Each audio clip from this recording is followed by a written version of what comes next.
This map shows the early English settlements in North America. Down in the south, you have Jamestown, Virginia. Up north, there's Plymouth, Massachusetts.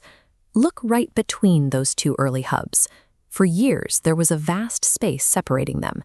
Eventually, that gap was filled by 4 specific territories: New York, New Jersey, Pennsylvania, and Delaware. Because of where they were located, they became known as the Middle Colonies. Within a few decades, these particular settlements generated the highest concentration of wealth and maintained the most peaceful society in early America. The question is, how did sitting exactly in the middle of the coastline naturally engineer the most successful society of all the 13 colonies? It starts with the weather. The New England colonies dealt with freezing, brutal winters, while the southern colonies baked in heavy summer heat.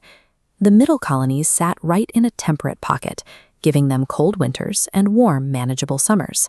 This balanced climate provided an extended, highly reliable growing season. Farmers had extra weeks on both ends of the calendar to cultivate crops before the frost hit. Below the surface, the terrain featured rolling hills covered with deep, nutrient-rich soil that allowed for large-scale planting. Cutting through those hills were massive river systems. These rivers acted as natural highways, allowing farmers deep inland to easily float their harvests straight to the Atlantic Ocean.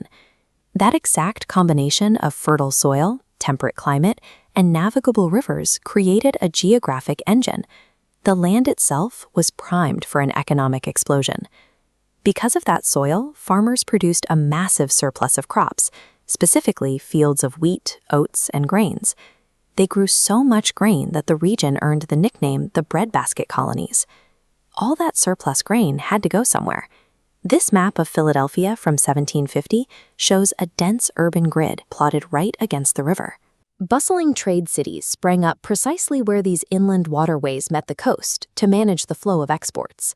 The economy quickly expanded beyond agriculture. Settlers pushed into the dense forests to harvest timber, and they dug into the earth to mine and smelt iron. This 18th century engraving illustrates the massive scale of their manufacturing.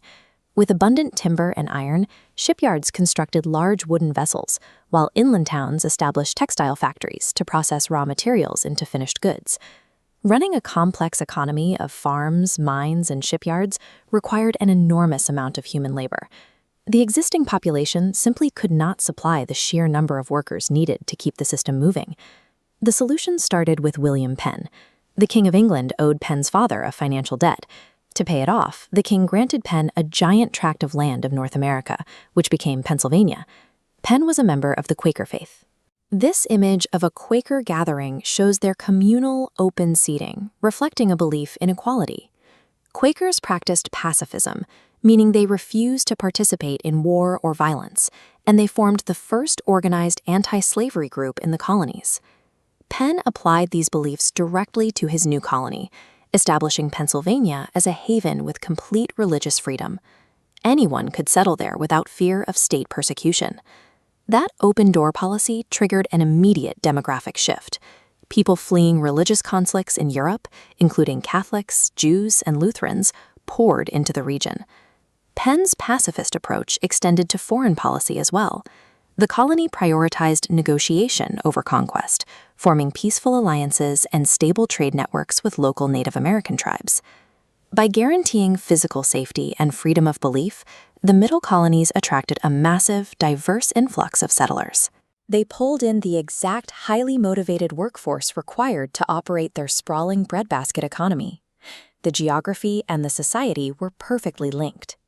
The rich soil and rivers created vast agricultural wealth, and that financial stability provided the resources necessary to maintain an open, tolerant society without constant conflict over scarce resources. This stood in stark contrast to their neighbors. The New England colonies enforced strict religious conformity, while the southern colonies built their economy on rigid hierarchies.